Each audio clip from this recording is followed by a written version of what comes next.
Hi friends, welcome to desi cook. Dhaba స్టైల్లో egg bhurji.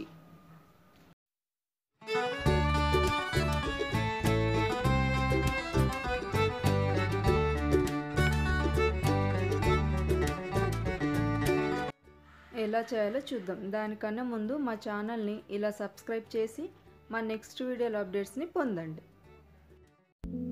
First ఒక బౌల్లోకి ఎగ్స్ని కొట్టి తీసుకుందాము. నేను ఇక్కడ 5 ఎగ్స్ తీసుకున్నాను. అందులో కొద్దిగా ఉప్పు వేసేసి వాటిని బాగా బీట్ చేసి పక్కన పెట్టేసుకోండి. ఇప్పుడు స్టవ్ పైన ఒక ప్యాన్ పెట్టి అందులో 1 టేబుల్ స్పూన్ ఆయిల్, అలాగే కొద్దిగా బటర్.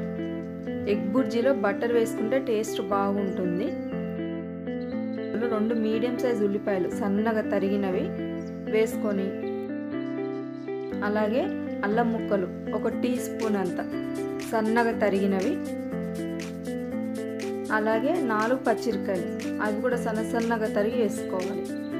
ఇప్పుడు ఇవన్నీ వేసుకొని ఉల్లిపాయలు మగ్గేంత వరకు మగ్గించుకోవాలి.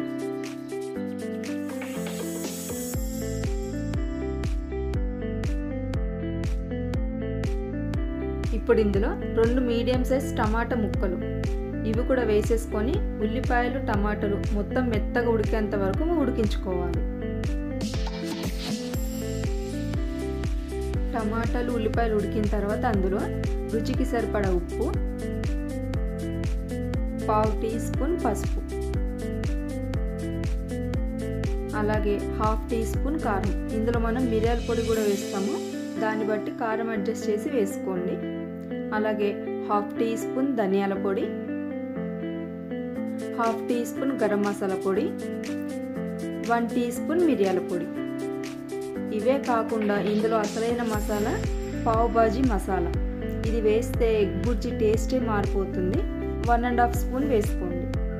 వేసుకున్న తర్వాత ఒకసారి కలిపేసి మూత పెట్టేసి ఒక 2 నిమిషాలు మగ్గనివ్వండి.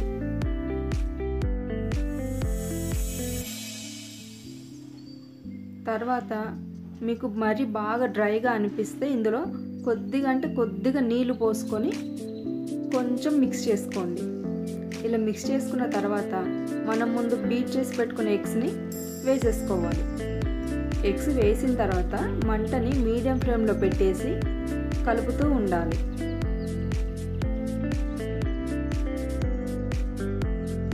ఎగ్ మిశ్రమం కొంచెం దగ్గర పడిన తర్వాత ఫ్లేమ్ని హైలో పెట్టేసి కలుపుతూనే ఉండాలి. అలా హైలో పెట్టి కలుపుతూ ఉండడం వల్ల చూడండి ఇలా పొడి పొడిగా అవుతుంది. ఇప్పుడు ఇందులో సన్నగా తరిగిన కొత్తిమీర వేసుకొని ఒక్కసారి కలిపేసుకొని దింపేసుకొని dhaba style egg bhurji ready.